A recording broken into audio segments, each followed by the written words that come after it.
নমস্কার বন্ধুরা। এই প্রচণ্ড গরমে কোল্ড ড্রিঙ্কস খেতে কিন্তু আমরা সবাই ভালোবাসি। আর সেই কোল্ড ড্রিঙ্কস দিয়েই একদমই বিনা ঝামেলায় ঝটপট বানিয়ে ফেলো আইসক্রিম। একদম কালারফুল আইসক্রিম, যেটা ছোট থেকে বড় সবার ভীষণ পছন্দ হবে আর দুর্দান্ত খেতে হয়, আর হজমও কিন্তু হতে সাহায্য করবে। তো কিভাবে কোল্ড ড্রিঙ্কস দিয়ে ঝটপটি আইসক্রিম বানাতে হবে তার জন্য ভিডিওটা একদম শেষ পর্যন্ত দেখতে থাকো। বিনা ঝামেলায় আইসক্রিম বানানোর জন্য এখানে আমি 5টা কোল্ড ড্রিঙ্কসের বোতল নিচ্ছি। এগুলো ছোট ছোট বোতল, 20 টাকা দামের 4টে বোতল নিয়েছি। আর চার্জ যে বোতলটা নিয়েছি ওটার দাম 15 টাকা। এখানে মাজা রয়েছে, লিমকা রয়েছে, স্প্রাইট আর থামস আপ, এগুলো 20 টাকা করে দাম। আর চার্জ যেটা নিয়েছি সেটা হচ্ছে 15 টাকা।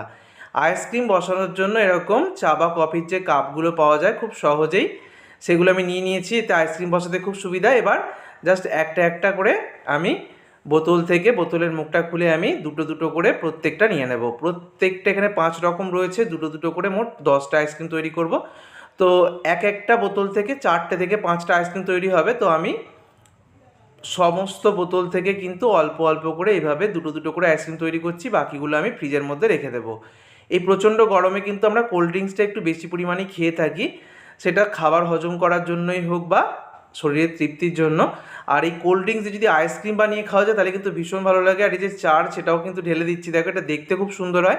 ছোটো ছোটো বাচ্চারা কিন্তু খেতে খুব ভালোবাসে। আর এগুলো যেহেতু বিভিন্ন রঙের হয় ফলে বেশ কালারফুল আইসক্রিম তৈরি হবে। সবগুলো কাপে আমি ঢেলে নিয়েছি, দুটো দুটো করে টোটাল 10টা আইসক্রিম তৈরি হবে 5 রকমের। আর ওপরটা ফয়েল পেপার দিয়ে এভাবে আটকে দিলাম। সবগুলো ফয়েল পেপার দিয়ে আটকে দিয়েছি। অ্যালুমিনিয়াম ফয়েল পেপারগুলো কিন্তু বাজারে খুব সহজে পেয়ে যাবে, না থাকলে তোমরা বাটার পেপার বা যে কোনো প্লাস্টিক পেপারও ব্যবহার করতে পারো। ওপরটা মাঝ বরাবর ছুরি দিয়ে দাগ দিয়ে দিয়েছি, তারপরে দাগ দিয়ে আমি আইসক্রিমের কাঠিগুলো ঢুকিয়ে দিলাম। এবার ডিপ ফ্রিজের মধ্যে রেখে দেবো আমি 12 ঘন্টা। 12 ঘন্টা ডিপ ফ্রিজে রেখে আমি ফিরে এলাম, আর তাতে করে কিন্তু আইসক্রিম খুব ভালোভাবে বসে গেছে। কোনো পরিশ্রম নেই এই আইসক্রিমগুলো বানাতে। জাস্ট কোল্ড ড্রিঙ্কসের বোতল বাড়িতে কেনা থাকলেই কিন্তু অল্প অল্প করে এইভাবে তোমরা আইসক্রিম বানিয়ে খেতে পারো। খাবার পরে যদি আইসক্রিমগুলো খাওয়া যায় খুব ভালো লাগবে। প্রচণ্ড গরমে যেমন একটা রিফ্রেশিং ভাবও আসবে, তেমনই কোল্ড ড্রিঙ্কসের আলাদা আলাদা ফ্লেভারে এই আইসক্রিমগুলো কিন্তু ছোটো থেকে বড় সবার মন জয় করে নেবে। দেখো আমি বার করে নিয়েছি প্রত্যেকটা, মানে ওপরের ফয়েল পেপারটা সরিয়ে দিয়েছি। এবার দেখো ছুরি বা কাঁচি দিয়ে একটা কাট দিয়ে দেবে, তারপর খুব সহজেই কিন্তু এই কাপ থেকে আইসক্রিমগুলো বার করা যাবে। আর এই চা বা কফির কাপের মধ্যে আইসক্রিমগুলো বানালে শেপগুলো কিন্তু ওই কফি কাপের মতো চলে আসে, ফলে দেখতে খুব সুন্দর হয়। প্রথমে থামস আপের আইসক্রিমটা বার করে নিয়েছি, তারপরে যে মাজা দিয়ে আইসক্রিম তৈরি করেছিলাম সেটা বার করে নিচ্ছি।